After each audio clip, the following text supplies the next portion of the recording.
As an iconographically loaded image, Canada couldn't have asked for a more potent one than Pierre Trudeau as he floated through the mist in a canoe, gliding like a phantom across the glassy surface of a northern lake, resplendently adorned in fringed buckskin, his chiseled features as inscrutably handsome at 73 years as they were at 40. Collectively, a riveted nation gasped. The greatest media star it had ever produced was back, leaving Canadians with no choice but to do what we've always done when the effortlessly charismatic Pierre Trudeau deigned to cross our perceptual field. Just watch him. Even more remarkable than the image was the historical context in which it loomed.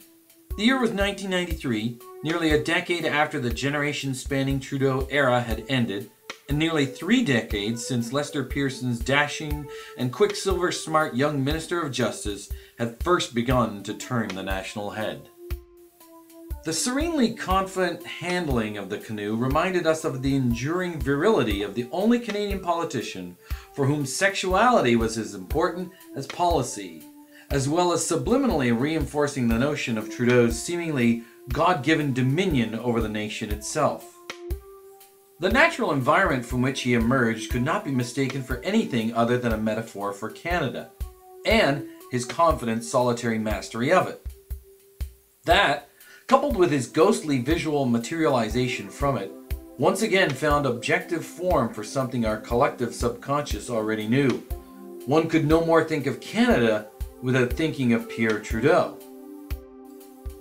Swept to power on the crest of a wave of rockstar hysteria called Trudeau-mania, triumphant in the rainbow-colored nationalist afterglow of 1967, Trudeau turned the country into spectacle itself, the glamorous movie it had only ever dreamed of becoming, with Pierre Elliott Trudeau both its director and its star.